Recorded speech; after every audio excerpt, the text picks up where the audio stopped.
Hello, it's Samantha Nolan-Smith here for our Tuesday morning chat. And this morning we're talking about what patriarchal conditioning is and how it affects your capacity to speak up and be heard in the world. And this could be like a whole book, it could be a whole PhD. So this is just a very, very short introduction if you are unfamiliar with particularly this terminology of patriarchal conditioning, how it might be affecting you, particularly as a woman.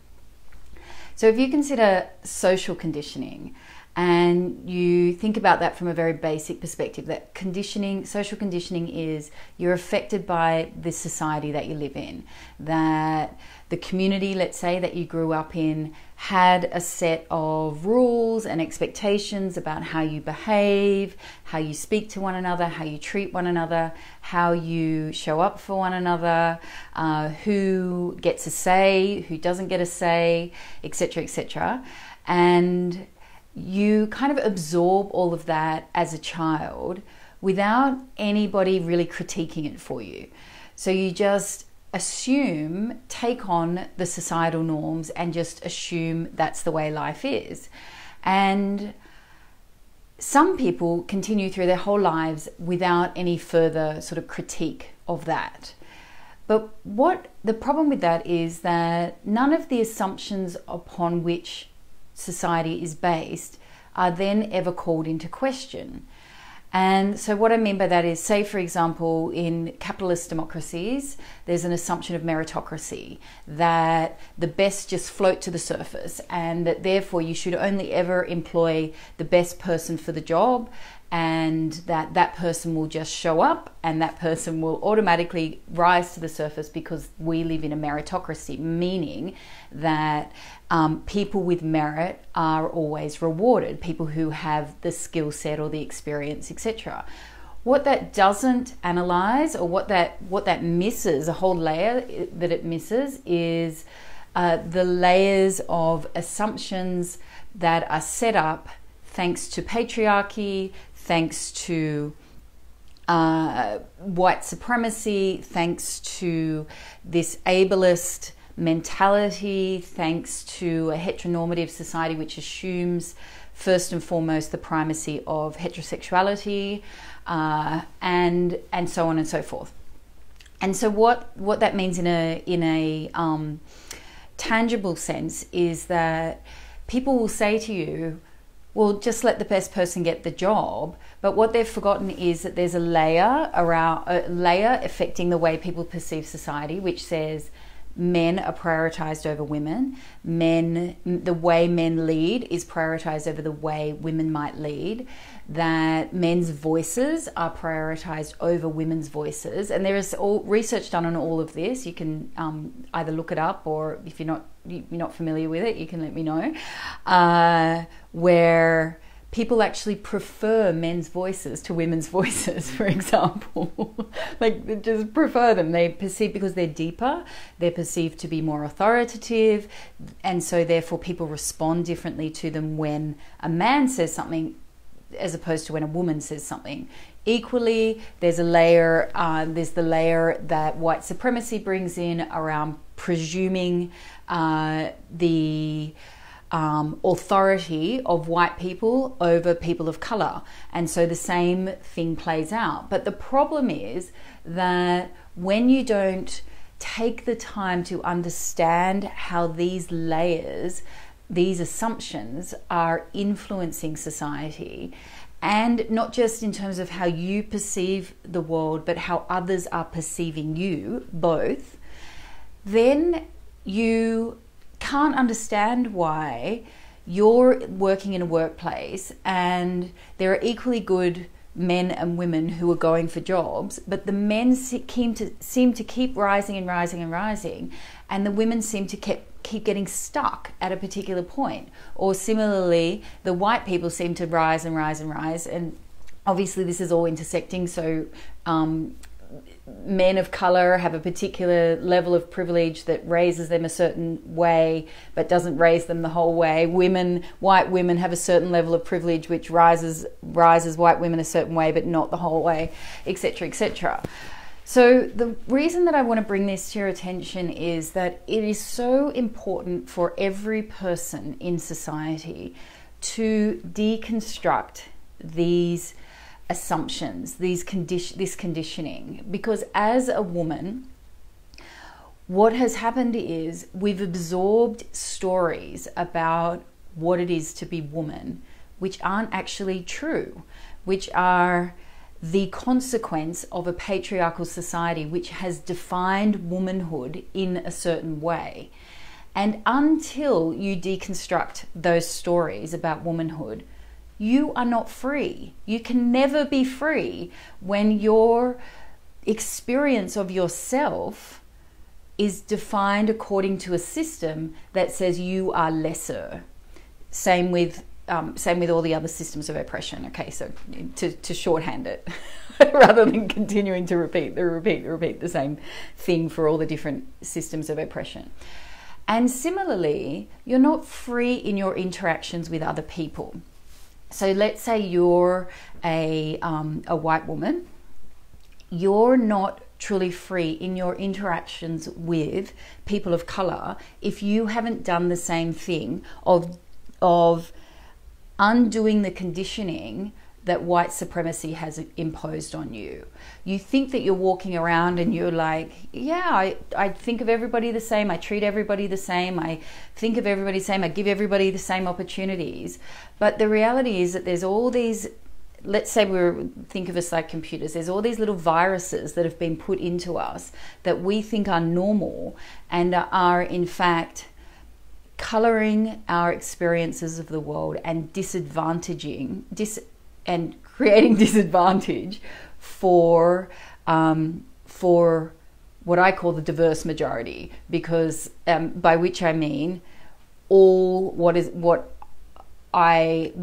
formally, I want it to be a formally called minority groups.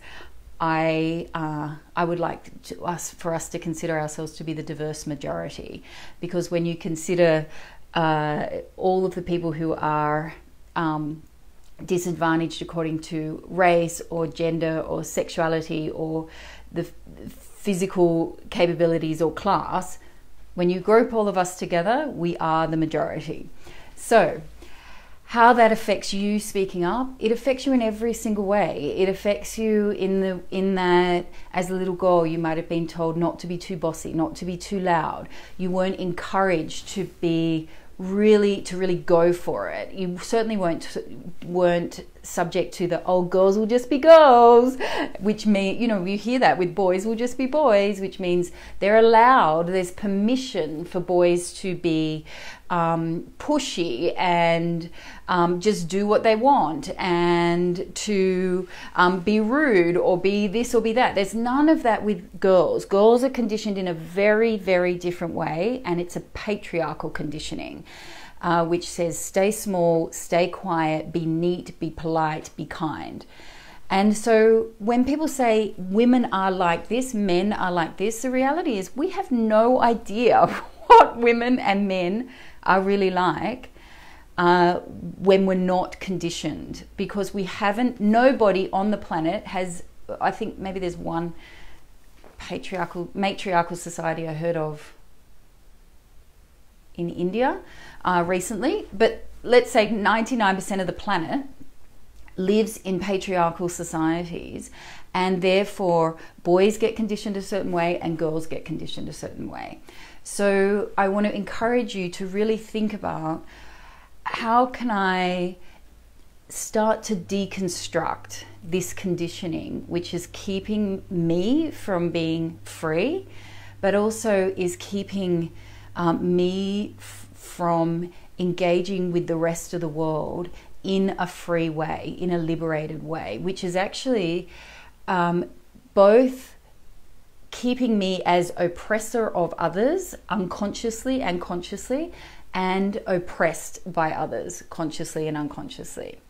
So the first step in that you might be interested in is we're running the Visibility Challenge, which we've run many times before. We're running that in the second week of April.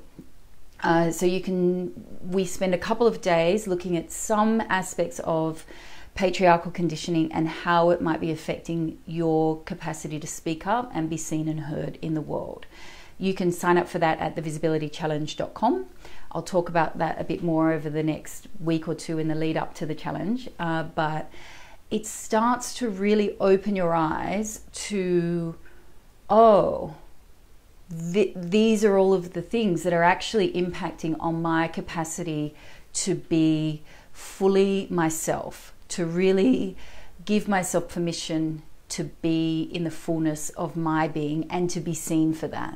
And that is a journey. It's not just a journey of the individual, which is what so much personal development realm says. It's just you, and if you just fix your own stuff, then you'll be free. And actually there's entire systems of oppression and conditioning that are affecting entire groups of people, which also need to be cleared up in order for people to be truly free. Krista says, I wish I had paid more attention to the conditioning in our society before I had my now 7-year-old daughter. Oh, Krista, I know. This is so important for all parents. The real conditioning starts when they start school and are now at the mercy of other adults and peers who do and say and impact our children in ways we don't even know. Yes, so true. And I, as a mother of a also 7-year-old daughter and a younger boy, I watch myself all the time in the ways that I'm always watching these little assumptions that are coming up here and there, and I'm watching myself, am I treating them through a gendered lens? And there are times where I absolutely am, and I have to really pull myself back on that. Even the other night we were out at a restaurant and the wait staff pulled the adult plates away from my 2 children and bought the pink plate for my daughter and the blue plate for my son. So, you know, there's just loads and loads and loads of ways in which this impacts on our lives. And particularly as parents, I'm equally concerned about patriarchal conditioning for my daughter as I am for my son. Because for lots of the obvious reasons for my daughter, I'm very fearful about her being able to realize her potential, but also in terms of the potential violence that she might experience as a girl in the world. And on the other hand, I'm very concerned for my son, who might grow up thinking that some of the things that patriarchy teaches boys about what's appropriate behavior, he might take on, despite all the loving and, you know, and the different kind of languaging and the different kind of conditioning that we're introducing in the home. What might he be subject to in the world? And so I'm continually through this work trying to tool up women particularly to counteract that, both for yourself, but then also once you know how to do it for yourself, then you know how to do it for your children as well. And you can have different conversations with them, and you can introduce them to different tools so that even if they go into the world and when they inevitably go into the world and are impacted by other people's ideas about how boys and girls should behave, you can provide them with tools to undo that conditioning. And that, I think, is one of the most important jobs, if not the most important job. No, I want to put it as one of the most important jobs you can do as a parent, is to raise your child in a way that doesn't allow them, doesn't unconsciously see them perpetuating systems of oppression that they're not benefiting from and nobody else in the world is benefiting from either. Even if it looks like some people are benefiting, there is a whole dehumanizing process that comes with that, which is not where we want to go as a society. So let me know if you've got any more comments, any more questions. With these videos, I always come back during the week and I check any other comments or questions that are made. If you've got more, as I said, this is like a book. I'm writing one of the books that I'm writing at the moment has a lot of this in it. It's also, you know, it could be like 100,000 word PhD. So this is obviously just a snippet, but we will continue to have this conversation on this site. I'm always here on a Tuesday morning doing a Tuesday morning chat. And as I said, I love coming back and seeing what other comments or questions people have. And if you want to dive a little bit deeper yourself, then check out thevisibilitychallenge.com, and that'll start to, you know, open your own eyes to where some of the conditioning that I can be free from or need to be free from, because we all respond in very different ways to that conditioning, and it influences us in myriad and various and fascinating ways. Okay, so I'll see you next Tuesday, and I'll be in during the week for further conversation if you would like to have that.